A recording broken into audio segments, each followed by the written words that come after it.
When the billionaire returned home earlier than expected, his heart shattered at the sight before him.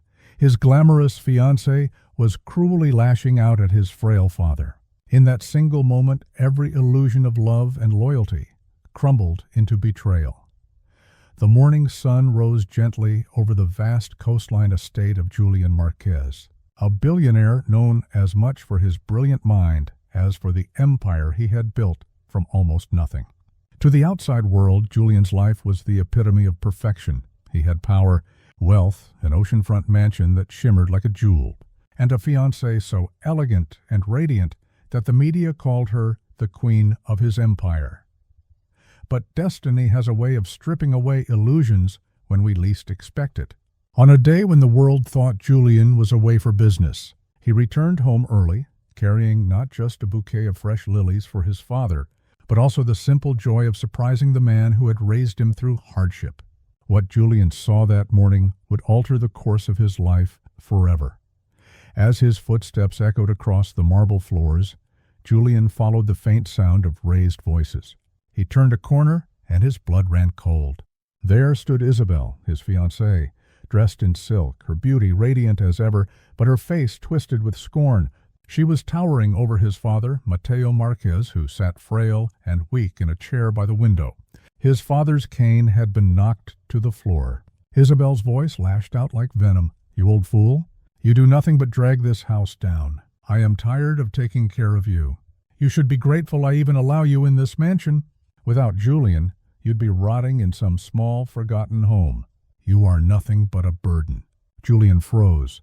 The lilies slipped from his hand, scattering across the polished tiles. His heart cracked, his breath caught. For years he had believed Isabelle to be gentle, kind, and worthy of standing by his side. Now, in the cruelest instant, the mask had shattered. "Isabelle," his voice trembled with anger and disbelief. She spun around, her face draining of color. "Julian, you weren't supposed to be home yet." His father, Mateo, didn't look at her. Instead, his tired eyes filled with tears, not for himself, but for the heartbreak his son was about to endure. Julian rushed forward, his fists clenched. His voice thundered through the hall, carrying years of loyalty and betrayal all at once. "How dare you speak to my father that way? This man sacrificed everything for me. He is the reason I breathe, the reason I stand here today. And you treat him as though he is nothing?" Isabelle stuttered, her arrogance fading into desperate pleas. "Julian, you don't understand. He's always criticizing me. I only lost my temper. Please don't judge me for one mistake." But Julian had already seen the truth. In that one moment, all the charm, the smiles, the sweet words, he realized they had been nothing more than a performance, carefully rehearsed to win his fortune. The days that followed tested Julian's soul. He ended the engagement immediately.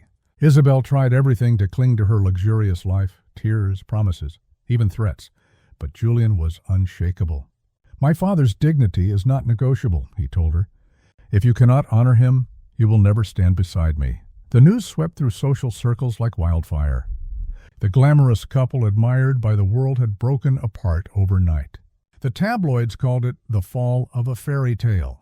But Julian knew better. True character is never revealed in grand gestures, but in how we treat those who are vulnerable when no one is watching. Julian devoted himself entirely to his father after that day.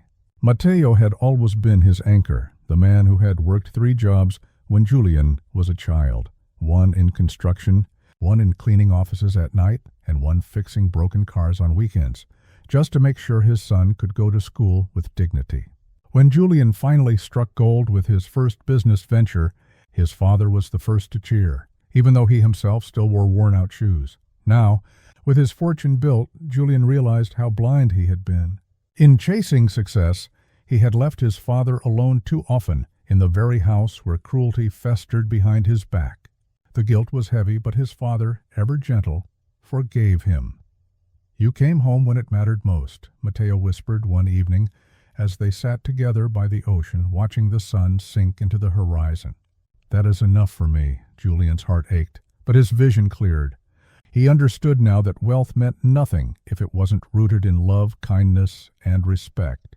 He rearranged his entire lifestyle. He cut down on endless boardroom meetings.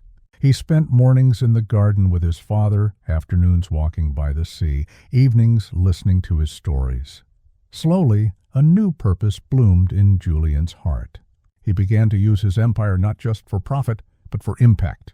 He launched a foundation for elder care, building safe homes for those abandoned in their old age. He funded healthcare programs for seniors who couldn't afford treatment. He even started visiting nursing homes personally, sitting with strangers, listening to their stories, because he knew too well how loneliness could scar the soul.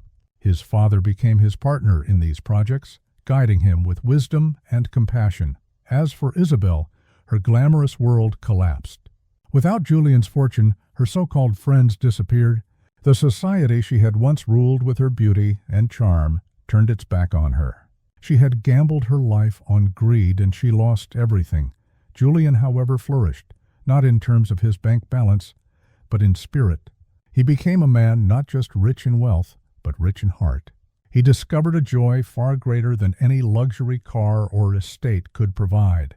The joy of giving, the peace of honoring his father, and the fulfillment of knowing his success meant something beyond himself. The world admired him for his strength, but Julian knew the truth. The real hero was his father, the man who had sacrificed everything silently, who had endured hardship with dignity, who had loved him enough to never complain. This story is not just about betrayal. It is about awakening. Julian learned that love is not measured in smiles at glamorous parties, but in the unseen moments, when no one is looking, when kindness costs us nothing but means everything to someone else. He lost a fiancée that day, but he gained something eternal: clarity, purpose, and a renewed bond with the man who mattered most. This story reminds us that beauty fades, fortunes change, and appearances deceive. But the way we treat others, especially those who cannot repay us, defines who we are at our core. Julian's journey teaches us that true wealth is not in what we have, but in how we love. If this story touched your heart, I ask you to like, comment, and subscribe to Kindness Corner. Share it with someone who needs the reminder that kindness is the greatest legacy we can leave behind. And now I leave you with a question. If you were in Julian's place, would you have forgiven Isabelle for her cruelty? Or are there wounds that kindness cannot heal? Share your thoughts in the comments, because your words might just inspire someone else. For in the end, wealth fades, beauty ages, but kindness is eternal. It is kindness that outlives us all.